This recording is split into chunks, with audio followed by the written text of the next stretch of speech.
What if a single surprise expense could derail your entire financial life? A job loss, a car repair, a medical bill? Any one of these could force you into debt if you don't have a strong backup plan. That backup plan is your emergency fund. And today we'll show you why it's the first priority, how much you should aim for, where to keep it, and how to build it when you think you can't. What is an emergency fund? Simply put, an emergency fund is money set aside and ready right now for unexpected events. Things you can't plan for, but you must prepare. It's not your investing account. It's not your long-term savings. It's your liquidity cushion, available now so you don't have to borrow, sell investments in a crash, or take on high-interest debt. The widely accepted rule? Save 3 to 6 months worth of living expenses. But as you'll see, most people fall far short. The reality: most Americans are unprepared. Let's look at the numbers.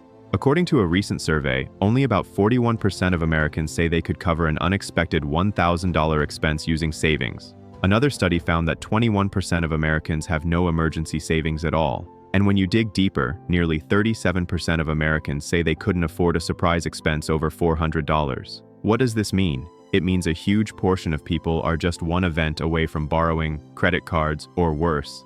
Even more alarming, the median emergency savings is shockingly low, just a few $100s for many. At the same time, experts say, to be truly safe, you should have months of expenses backed up, but only a minority reach that goal. In short, most people don't have a buffer, and that's why this fund must become your first priority. How much should you save? So what's the right target? Financial advisors often recommend 3 to 6 months of living expenses: housing, utilities, food, insurance, transportation. For many households today, that number is much larger than you might expect. Some analyses place the ideal 6-month cushion at $30,000 or more depending on where you live and your lifestyle. But if you're just starting and have little, don't let $30,000 stop you. The key is, start small, build consistently. Even saving $500, then $1,000, then moving up matters. It's better to have something than nothing. Where should you keep it? Now, savings is one thing. Liquidity and access matter. Where should you keep an emergency fund? It should be liquid and available quickly: a savings account, money market, or high-yield savings.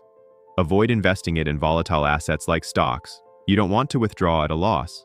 For example, one analysis noted many households keep this cushion in savings or checking, but fewer than 1 in 5 use a high-yield account despite better rates. Also, keep it separate from your day-to-day checking account so you're not tempted to use it for just one little thing. Location plus structure equals your fund actually works when you need it. Why? It's the first priority, before investing, before big purchases.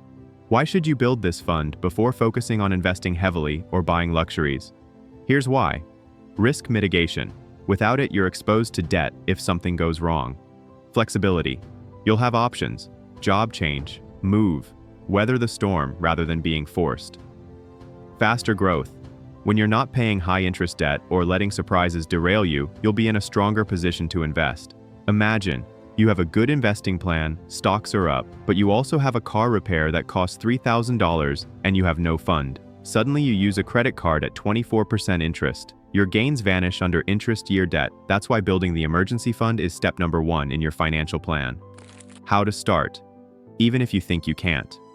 Here's how you start building your emergency fund, even if you're on a tight budget. 1. Set a small initial goal, e.g., $500 or $1,000. 2. Automate a transfer every paycheck into the fund. 3. Slash one recurring expense, cable subscription, dining out, and redirect that into the fund. 4. Use windfalls, tax refund, bonus, gift, put a chunk into the fund. 5. Don't touch it.